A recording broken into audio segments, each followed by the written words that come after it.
இன்னும் வந்து மேரேஜ் பார்த்துட்டு இருக்காங்க, எதுவும் அமையல. ஸோ அதான் எப்போ வேணாம்னு தெரியுது.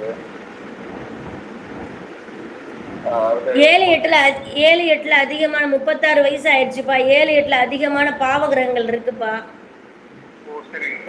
சனி, ராகு, செவ்வாய் எல்லாம் உட்கார்ந்துருக்காங்க இல்லையா? அதாவது திருமணத்திற்கு தடையை கொடுக்கக்கூடிய கிரகங்களே பார்த்தீங்கன்னா செவ்வாய், ராகு, கேதுகள் தான். அடுத்தது திருமணத்தை தாமதம் பண்ணக்கூடிய கிரகம் சனி பகவான் தான். இவங்க எல்லாருமே 7-8ல உட்காந்துட்டாங்க.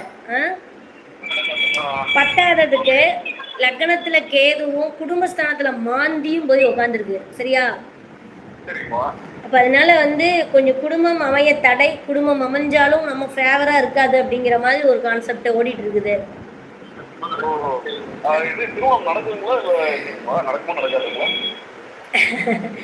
நடக்காதுன்னு எப்படி சொல்ல முடியும்?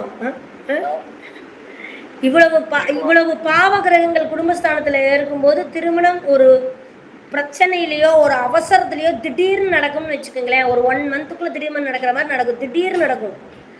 எப்பவுமே நீங்க வந்து தாலியை வாங்கி பாக்கெட்ல வச்சுட்டே இருங்க. சரியா? திடீர்னு பொண்ணு வரும், டக்குன்னு கட்டிடலாம் தாலிய.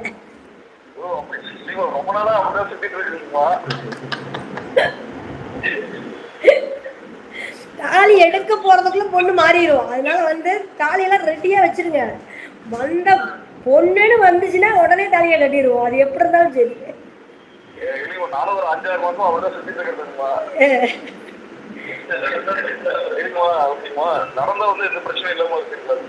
இல்ல அதெல்லாம் ஒண்ணும் பிரச்சனை இல்லை. லக்னத்துல இந்த பாவகிரகங்கள் 7-8ல இருக்கிறதுனால அது கொஞ்சம் டரரா இருக்கிற மாதிரி இருக்கு.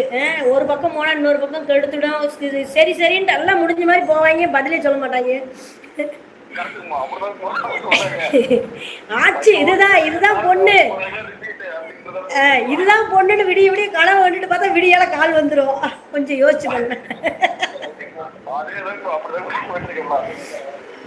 அந்த 2ல இருக்கிற மாந்தியெல்லாம் கொஞ்சம் அந்த மாந்திக்கெல்லாம் ஏதாவது ஒரு பிரீத்தி பண்ணுங்க, பரிகாரங்கள் பண்ணுங்க. குடும்பஸ்தானத்துல மாந்தி இருந்தால் குடும்பம் அவன் டிலே பண்ணும். 7-8ல சனி செவ்வாய் இருந்ததுன்னா ஒரு பிரச்சனையில ஒரு யுத்தத்துல இல்ல நம்ம நட்டையா இருந்தா அது குட்டையா, இல்ல நம்ம வந்து ஒரு சிவப்பா இருந்தா அது கருப்பா, இல்ல அந்த மாதிரி ஏட்டிக்கு குட்டியே அமையும்னு வச்சுக்கோங்களேன். ஏதோ ஒண்ணு கிடைச்சா போதுன்னு கட்டுற அளவுக்கு நம்ம மனசு என்னைக்கு பக்குவம் ஆகுதோ அன்னைக்குதான் பொண்ணு கிடைக்கும். எல்லாத்துக்கும் தயாரா இருக்கும். ஒரே ஒரு விஷயம், லைவ் முடிஞ்சதுக்கு அப்புறம் முடிஞ்சா போன் பண்ணுங்க. 7ஆம் நவாம்சத்துல பாருங்க, 7ஆம் இடத்துலயே மாந்தி உட்காந்துருச்சு. மற்றபடி